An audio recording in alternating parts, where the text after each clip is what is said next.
Noite de rodada completa no Gauchão, noite de Vitinho no Internacional, noite de Douglas no Grêmio, é noite pra futebol no Rio Grande do Sul. É agora, no Papo de Boleiro.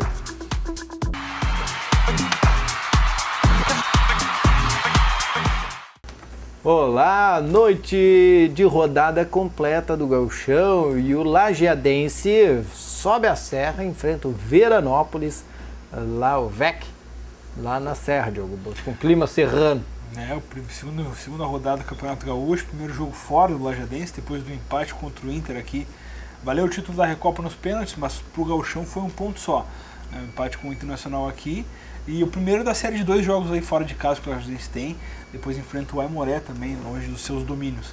É um jogo por esse Carlos Vinck que deve manter a base dos jogadores aí que iniciaram contra o Internacional. Não deve ter mudanças nenhuma. O Michael, que é o jogador esperado, ainda não apareceu, não teve seu problema de documentação resolvido junto à CBF. Com isso o Michel deve seguir na vaga ali, fechando os 3 meias do Luiz Carlos Vinck, com o Gilmar mais à frente. O Gilmar também, que ontem tinha perguntado que era dúvida, ele deixou o jogo contra o Inter com um problema nas costas, acusando uma dor na lombar. Não foi acusado de nenhuma lesão e o centroavante do Alve Azul está à disposição do Luiz Carlos Vinck. Quem sabe a primeira vitória fora de casa para começar bem esse Gauchão em uma arrancada. O Gauchão começa com o Grêmio no topo, né? Já que agora é ponto corrido, o Grêmio venceu uma goleada por 3-0 em cima do União Frederiquense no último sábado. A primeira rodada aí se fechou com o Grêmio realmente pelo saldo de gols, né? Sim. Se manteve na liderança ali por causa dos 3 gols que fez no União Frederiquense. O Grêmio que nessa noite enfrentou o Aimoré. Esse time do Filipão, né? Tu sabia dessa? O Filipão foi formado e tal, o Aimoré. Reencontrar o Filipão aí lá em São Leopoldo. O Grêmio que deve ter a novidade fica quando o Douglas, né? Que foi enfim regularizado sua documentação e tal, e está inscrito, apareceu o seu nome no BID, né, deve ser o reforço aí que o Filipão esperava para o meio de campo. Com isso o Lincoln, que foi um dos destaques aí, mas fez o seu papel contra o União Frederiquense, está retornando para o banco de reservas, um jovem garoto aí de 16 anos apenas. Né. E outro que teve seu nome publicado no BID, mas não joga essa noite, foi o zagueiro Eraso. O Grêmio conseguiu regularizar ele, a documentação do Barcelona de Guayaquil, e o jogador equatoriano deve estrear no próximo domingo. Jogo contra o Aimoré, que também não deve ser um grande problema para o Grêmio, né? O Aimoré que segurou o Novo Hamburgo, né, na primeira rodada, o clássico lá dos Sinos, né? Com o Novo Hamburgo, que é os Galácticos, né? Magrão, Luiz Mário, Leandrão, né? Um monte de gente aí ex-dupla Grenal. E o Aimoré acabou segurando aí, empate por 2-2 lá no estádio do Vale. E agora o Aimoré, quem sabe, também busca a sua primeira vitória, né? Assim como o Lajeadense também empatou na primeira rodada. O time lá de São Leopoldo encara o Grêmio às 22 horas. O jogo do Lajeadense é às 20h30. Certo.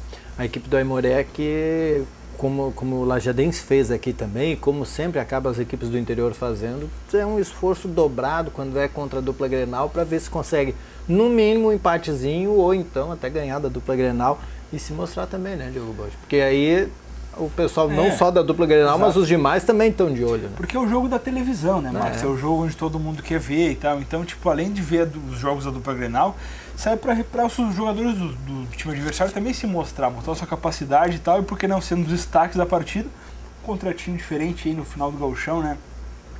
Mas certo que o Grêmio, assim como foi contra o União Frederiquense, também é favorito nessa noite. Eu acho que pelo plantel e pelo que o Filipão vem trabalhando aí, não tem como dizer que não. O Grêmio deve somar mais 3 pontos no Campeonato Gaúcho contra o Aimoré, que não é um mau time, mas é infinitamente inferior tecnicamente ao time do Luiz Felipe Scolari. Mas é bom para ver alguns jogadores aí que já rodaram o futebol gaúcho aí, né, nessa noite aí a partir das 22 horas lá no Cristo Rei. Os jogos dessa rodada que começaram, já tem jogo que começou já às 5 horas 5 da tarde, Juventude e Novo Hamburgo, o jogo das 5 horas. Aí às 19h30 tem o Inter enfrentando o São José. Posso ler a rodada aqui? Posso, né? Vamos lá então, 17 horas, Juventude enfrenta o Novo Hamburgo, esse jogo está rolando já. Às 19h30 o Inter enfrenta o São José. Às 20h30 Veranópolis e Lajeadense, mesmo horário para Avenida de São Paulo, Passo Fundo e Ipiranga, Brasil de Pelotas e Cruzeiro e União Frederiquense e Caxias. E fechando a rodada, às 22 horas, o Aimoré enfrentando o Grêmio. Isso aí. Essas são as atividades de hoje de noite. Isso é o compromisso, você acompanhar. O Gauchão, né? Tem Libertadores. Sim, o primeiro na aldeia, né, Diogo Botti? É o que está ao redor, assim. Tá O compromisso, até porque tem Internacional no Gauchão ainda. Tem né? Internacional no Gauchão. E tem Vitinho no Internacional. Vitinho deve ser a novidade, né? Não, questão de confirmação ainda não tem a confirmação certa, mas o certo é que o jogador vem entre os titulares e deve ingressar no lugar do Alex, né? Dando uma outra dinâmica ao meio campo colorado ali. Talvez tenha o retorno do Nilmar também.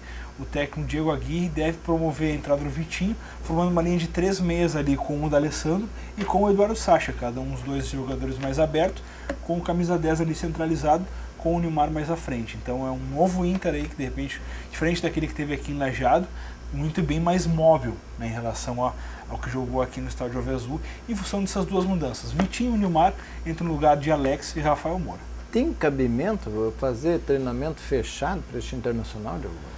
Na verdade, eu acho que o treinamento fechado para a imprensa. Eu defendo, assim, eu acho que na verdade ele não é para definir time. Ele é para ensaiar jogadas. É para isso que serve o treinamento fechado. O treinador ali, ele organiza esquemas e cobranças de falta, escanteio e bola parada, ou até jogadas de triangulação no treinamento fechado. Isso aí, porque aberto à imprensa e fica muito visível, aí não tem aquele negócio de jogada ensaiada, né? Aí tu termina com o negócio, com o esquema de qualquer treinador. Então, tipo, o treinamento fechado ele não define time. O time define um coletivo de bobinho, né? Vamos dizer assim.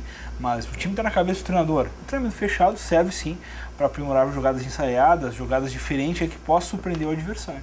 O Diego Aguirre, eu perguntei porque hoje ele praticou isso e está segurando a empresa do lado de fora do estádio, deixando aí 20 minutos no máximo para os companheiros da imprensa da capital acompanhar, ver o que está acontecendo lá dentro do Beira-Rio. Hever confirmado, mas não no jogo, né? Não no jogo. O Hever está aí, né? Mas ainda falta a questão de físico ainda e até alguma documentação. O Hever também não tem seu nome no bid ainda. O Hever está em função de documentação vindo do Atlético Mineiro, que ainda faltam. Né, deve estar apto para o final de semana, mas eu acho que a sua escalação desde o início ainda não deve acontecer agora já na próxima rodada, talvez só no meio da outra semana. Essa CBF esse ano está atrapalhando os clubes mais organizados, né? Isso até a gente estava conversando com o Thales, a gente falou ontem aqui também, de que o próprio sistema da CBF está travando. Então, tipo, o calendário continua, né? Sim, mas se não funciona lá, tipo, ralou mesmo, não vai, o jogador não vai ser inscrito, não vai ter documentação checada, então, tipo, o sistema que determina o tempo de demora aí dessas transações. Então, por isso está demorando tanto, não é esse privilégio só de Inter e Grêmio, é de todo mundo, o Brasil inteiro está dentro desse problema. Os jogadores chegaram há mais de um mês ainda, não tiveram sua regularização, sido regularizados seus nomes junto à CBF, então é um problema aí que a CBF vem enfrentando nesse início de ano, deve ter mudado o sistema, né? Mudou. Atualizou o sistema e não avisou para ninguém. Não deu certo, né?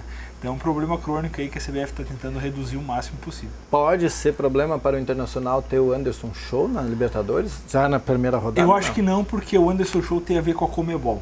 Aí é uma inscrição diferente. Ele precisa estar inscrito pelo Inter, sim, mas talvez o nome dele na Comebol será inscrito de qualquer forma. Entendeu? O que vale é a inscrição, ele como jogador do Inter.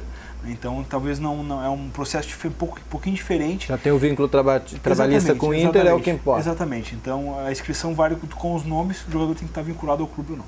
Beleza. Bom, agora sim, já que falei na Libertadores, vamos ver o que tem da Libertadores então, Diogo Botti. Libertadores então. Hoje de noite tem o Corinthians, né? O Corinthians enfrentando o Once Caldas do Peru, 22 horas. Beleza. E o jogo que definiu o adversário do Inter, o primeiro jogo lá, foi 1-1. O Monarcas Morelli e o The Strongest. Vai atrapalhar, né? O Inter não saber quem é que vai enfrentar. Vai depender do segundo jogo. E a apostinha? Apostinha do quê? Não vai quem tá vai? Devendo? Não, quem vai? Qual desses vem? Qual desses o Strongest, acho que vem o Strongest. Do Inter? Acho que vem o Strongest. Mais fácil de falar, não? Monarcas Morelli não é difícil, não podia ser qualquer um. Né? Não. Também.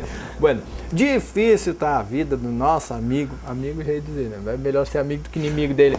Anderson Silva, Diogo Botti. Que coisa, né? O Anderson falou tanto ano passado aí da questão de doping, que tinha que ser excluído, que o lutador não podia mais pisar no octógono, tinha que ser demitido do UFC e agora, pimba. Ele é acusado de doping por uso de anabolizantes, um teste feito no dia 9 de janeiro.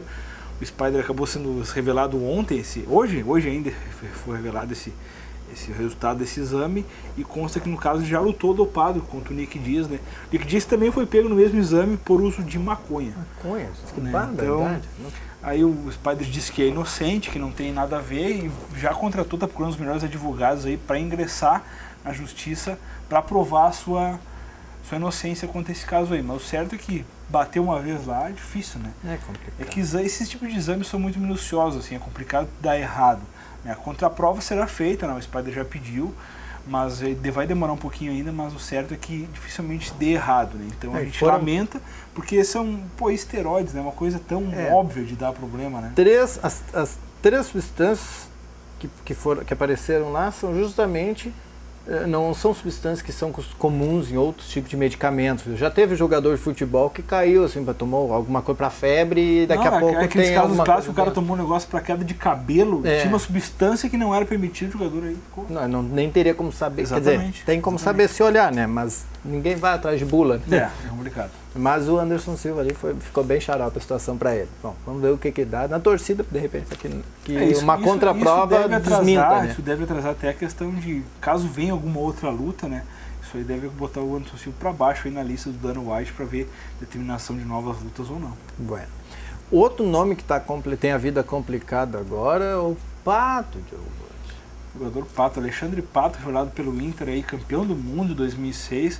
Jogador que está no mercado, não interessa mais ao São Paulo, o clube que ele está emprestado, ele tem seu passe vinculado ao Corinthians. O São Paulo diz que não quer mais saber do Pato. Foi oferecido ao Inter, teve seu retorno analisado, mas R$1 milhão mês não, né? Ninguém quer pagar o Pato. Ninguém quer pagar o Pato, né? Então, fala-se que o jogador tem a cabeça na Itália, né? Onde teve várias namoradas e tudo mais, né? Então pensa em retorno na Europa e não pensa mais em ficar no Brasil. O Pato aí que é um dos grandes jogadores que surgiu, mas acabou não vingando. Na Itália tutti buona gente, né? Ele era amigo do Berlusconi, do Ronaldinho, né? Ronaldinho. Coisa linda, né? Agora vem pra cá, não tem mais nada disso. Acabou tudo, né? Ganho em real aqui, se perdeu na poeira. Fazer o quê? Acompanhamos a rodada dessa noite do Gauchão, também da Libertadores da América, e amanhã a gente volta para falar sobre os resultados desses jogos e também já projetando o que vem pela frente o fim de semana. Diogo Botti, amanhã nós somos vizinhos da transmissão da Câmara de Vereadores. Opa! Terminando o Papo de Boleiro, começa a Câmara de Lajeado. Que momento, hein? TV informativo exclusivo lá, né? Exclusivo, bombando. E o pessoal vai poder assistir então o que está acontecendo lá dentro do Legislativo aqui de Lajeado. Nós voltamos com o Papo de Boleiro amanhã, depois do Redação Informativa. Até mais! Um abraço!